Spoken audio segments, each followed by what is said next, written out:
नमस्कार, मैं हूं श्रीकांत प्रजापति और आप मेरे साथ देख रहे हैं बीसीसी न्यूज। आई खबरों में से पहले डालते हैं सुर्खियों पर एक नजर।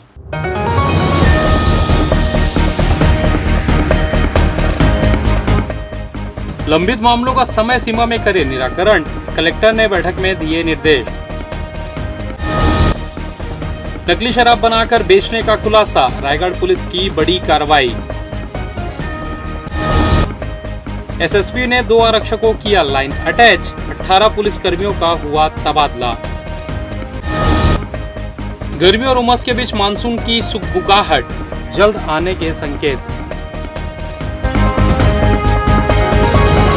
तो ये थी सुर्खी, अब खबरें विस्तार से। कलेक्टर संजय अग्रवाल ने सोमवार को आयोजित साप्ताहिक समय सीमा बैठक में सुशासन, तिहार, मुख्यमंत्री हेल्पलाइन, राजस्व प्रकरण, शिक्षा, कृषि, ऊर्जा, वृक्षारोपण सहित विभिन्न विभागों की योजनाओं की समीक्षा की। उन्होंने अधिकारियों को लंबित मामलों का शीघ्र निराकरण कर आमजन का विश्वास मजबूत करने के निर्देश दिए। बैठक में बताया गया कि जिले के 32 विभागों द्वारा सुशासन तिहार के 80% से अधिक आवेदनों का निराकरण किया जा चुका है। कलेक्टर ने कहा कि आवेदकों से दूरभाष पर संपर्क कर उन्हें कार्रवाई की जानकारी दी जाए। हाल के दिनों में बड़ी अग्नि दुर्घटनाओं पर चिंता जताते हुए उन्होंने विद्युत विभाग को जन जागरूकता अभियान चलाने और सुरक्षा उपायों पर विशेष ध्यान देने के निर्देश दिए।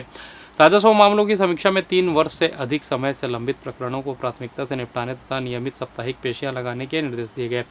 मुख्यमंत्री हेल्पलाइन की शिकायतों का समय सीमा में समाधान सुनिश्चित करने पर भी जोर दिया गया। प्रधानमंत्री सूर्य घर योजना की प्रगति की समीक्षा करते हुए कलेक्टर ने नगरीय निकाय और बड़े गांवों में विशेष शिविर आयोजित कर अधिक से अधिक पात्र परिवारों को योजना से जोड़ने के निर्देश दिए। कृषि विभाग को खाद बीज की पर्याप्त उपलब्धता बनाए रखने और नकली खाद बीज की बिक्री पर कड़ी निगरानी रखने को कहा गया। 16 जून से शुरू होने वाले नए शैक्षणिक सत्र को देखते हुए स्कूलों में प्रवेश उत्सव, साफ सफाई, पेयजल, शौचालय एवं अन्य मूलभूत सुविधाएं सुनिश्चित करने के निर्देश दिए गए। जर्जर भवनों में कक्षाएं संचालित नहीं करने को कहा गया। बैठक में जुलाई माह में प्रस्तावित वृक्षारोपण अभियान की भी समीक्षा की गई। कलेक्टर ने सभी विभागों को पौधारोपण और पौधों के संरक्षण की अग्रिम कार्य योजना तैयार करने के निर्देश देते हुए कहा कि शासन की प्राथमिकता वाली योजनाओं का लाभ अंतिम व्यक्ति तक पहुंचाना शासन की सर्वोच्च जिम्मेदारी है। सड़क दुर्घटनाओं पर अंकुश लगाने के लिए यातायात बिलासपुर ने तेज रफ्तार और लापरवाही से वाहन चलाने वालों के खिलाफ व्यापक अभियान चलाया है। पुलिस उप महानिरीक्षक एवं वरिष्ठ पुलिस अधीक्षक रंजन सिंह के निर्देश तथा अतिरिक्त पुलिस अधीक्षक यातायात रामगोपाल करियारे के पर्यवेक्षण में जिले भर में लगातार कार्रवाई की जा रही है। यातायात पुलिस द्वारा इंटरसेप्टर वाहन, स्पीड रडार गन और स्पीडोमीटर के माध्यम से राष्ट्रीय जन राजमार्गों पर निगरानी रखी जा रही है। वहीं शहर के भीतर ITMS से जुड़े 550 से अधिक अत्याधुनिक ANPR कैमरों के जरिए वाहनों की गति और यातायात नियमों के उल्लंघन पर नजर रखी जा रही है। कैमरों की मदद से तय गति सीमा से अधिक रफ्तार, खतरनाक वाहन संचालन, स्टंटबाजी, रील बनाते हुए तथा वाहन को ऐसे जोखिमपूर्ण गतिविधियों पर ऑनलाइन चलानी कार्रवाई की जा रही है। यातायात पुलिस के अनुसार जनवरी से मई 2026 के बीच तेज गति से वाहन चलाने वालों पर मोटर व्हीकल एक्ट के तहत 4809 प्रकरण तथा लापरवाही में जल्दबाजी से वाहन चलाने पर 9567 प्रकरण दर्ज किए गए। इस तरह कुल 14,372 मामलों में नोटिस जारी कर चालान की कार्रवाई की गई है। पुलिस ने चेतावनी दी है कि गंभीर यातायात नियमों का उल्लंघन करने वाले वाहन चालकों के ड्राइविंग लाइसेंस निलंबन तथा निरस्तीकरण के लिए परिवहन विभाग को प्रतिवेदन भेजे जा रहे हैं। साथ ही स्टंटबाजी और सार्वजनिक सुरक्षा को खतरे में डालने वाले मामलों को न्यायालय भेजकर कड़ी कानूनी कार्रवाई भी सुनिश्चित की जा रही है। उप मुख्यमंत्री एवं लोक निर्माण, लोक स्वास्थ्य यांत्रिकी, नगरीय प्रशासन तथा खेल एवं युवा कल्याण मंत्री अरुण साव ने सुकमा जिले में विभिन्न विकास कार्यों और विभागीय योजनाओं की समीक्षा करते हुए अधिकारियों को समयबद्ध एवं गुणवत्तापूर्ण कार्य सुनिश्चित करने के निर्देश दिए। जिला मुख्यालय में आयोजित समीक्षा बैठक में उन्होंने कहा कि योजनाओं का लाभ अंतिम व्यक्ति तक पहुंचाना प्रशासन की सर्वोच्च जिम्मेदारी है और इसके लिए अधिकारियों को फील्ड में अधिक सक्रिय रहना होगा। लोक निर्माण विभाग की समीक्षा के दौरान श्री साव ने सड़क, पुल, पुलिया और भवन निर्माण कार्यों में तेजी लाने तथा निर्धारित समय सीमा में उन्हें पूरा करने के निर्देश दिए। उन्होंने परियोजनाओं में आने वाली संभावित बाधाओं का पूर्व आकलन कर उनका समय रहते समाधान करने पर जोर दिया। लोक स्वास्थ्य यांत्रिकी विभाग की समीक्षा में जल जीवन मिशन के कार्यों को प्राथमिकता से पूर्ण करने, ग्रामीण क्षेत्रों में गुणवत्तापूर्ण पेयजल उपलब्ध कराने तथा जल स्रोतों के क्लोरिनेशन और टंकियों की नियमित सफाई सुनिश्चित करने के निर्देश दिए। नगरीय प्रशासन विभाग की समीक्षा में उन्होंने वर्षा ऋतु से पहले नालियों और ड्रेनेज सिस्टम की सफाई, पेयजल गुणवत्ता की जाँच, स्वच्छता व्यवस्था सुदृढ़ करने तथा रेन वाटर हार्वेस्टिंग और जल संरक्षण को बढ़ावा देने पर जोर दिया। बैठक में कलेक्टर अमित कुमार और पुलिस अधीक्षक किरण चौहान भी उपस्थित रहे। इधर रायगढ़ पुलिस ने ऑपरेशन आघात के तहत बड़ी कार्रवाई करते हुए नकली शराब के संगठित कारोबार का पर्दाफाश किया है। कोतरा रोड थाना क्षेत्र के ग्राम धनागर में पुलिस और आबकारी विभाग की संयुक्त टीम ने छापामारी कर 869 नग नकली शराब, स्प्रिट, खाली बोतलें और पैकिंग सामग्री जब्त की है। मामले में एक आरोपी को गिरफ्तार किया गया है, जबकि 2 आरोपी फरार हैं।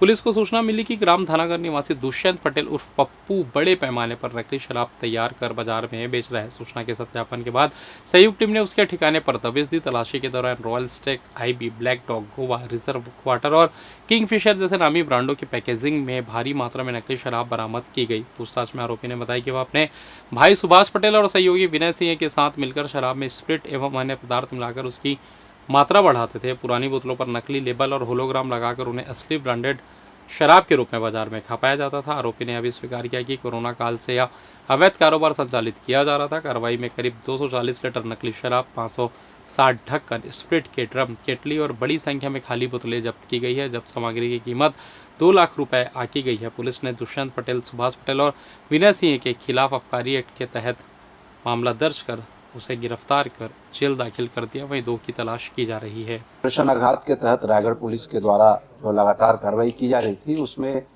इस बार आबकारी और पुलिस के संयुक्त टीम के द्वारा कल थाना कोता रोड के ग्राम धनागर में रेड की कार्रवाई की गई, जहां पर 869 बॉटल के अंतर्गत 240 लीटर शराब मिला है, जिसमें कि विभिन्न ब्रांड के शराब हैं, जैसे आईबी, रॉयल स्टेक, किंगफिशर, और इसमें 3 तरह के शराब मिले हैं। कुछ तो पुराने स्टॉक के हैं, जिसमें अरुणाचल प्रदेश और झारखंड की शराब है, और एक दूसरे प्रकार का मिला है जिसमें कि नकली होलोग्राम लगाकर यहाँ से ढक्कन को बंद करके उसमें शराब को जब्त किया गया है।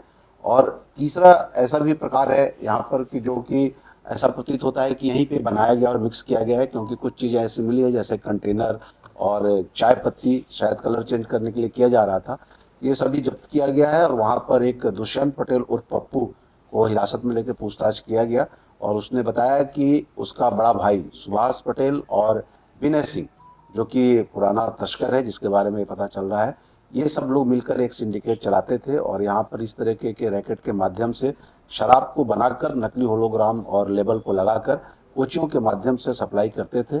अभी इन्हें हिरासत में लेकर पूछताछ करने के पश्चात इसे न्यायिक रिमांड पर भेजा जाएगा, और जो बाकी आरोपी हैं उनको भी गिरफ्तारी के प्रयास किए जा रहे हैं, और इनके खिलाफ में आईपीसी की धारा 336(3), 336(4) और 61(1), 275 बीएनएस के तहत, और उसके बाद आबकारी एक्ट के तहत मामला पंजीबद्ध किया गया, जिसमें 36(4) और 34 के तहत, साथ ही 59 मामला पंजीबद्ध करके अग्रिम भी बेचना मिला। पकड़ी गई शराब शायद पुरानी बताई जा रही है, उसमें कुछ शराब पुरानी भी है। वो कहाँ से पाते थे कुछ? ये आसपास के इलाकों में प्रारंभिक जानकारी मिली, उसके हिसाब से आसपास के इलाकों में। स्वास्थ्य के प्रति गंभीर घातक भी हो सकता था। अब ये निश्चित रूप से खुले में कुछ कंटेनर दिख रहे हैं और ऐसा प्रतीत हो रहा है कि यहाँ भी कुछ शराब मिलावटी थी, तो निश्चित रूप से अगर इस तरह की चीज होगी तो वो हानिकारक। कुल कीमत कितनी होगी सर इसकी? अभी लगभग 2.5 लाख, और बाकी आरोपी की पकड़ न कर जाए निश्चित रूप से प्रयास जारी। और फिलहाल वक्त तो चला छोटे से ब्रेक का, मिलता है ब्रेक के बाद, कहीं जाइएगा नहीं। पिछले 17 वर्षों से रियल एस्टेट के क्षेत्र में दे रहे हैं अपनी सेवाएं और लगातार शहर की जनता को एक नई लिविंग लाइफस्टाइल। अपने कार्यों एवं सेवाओं के माध्यम से लाखों लोगों की उम्मीदों को दिया है आकार, इसलिए जिले में ही नहीं पूरे प्रदेश में इनकी पहचान है बरकरार। आपके सपनों के घर को हकीकत में बदल कर है दिखाना, इसलिए आपके लिए लेकर आए हैं भाटी आशिया।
और ब्रेक के बाद आप सभी का स्वागत है। ये चलते अगली खबर की ओर।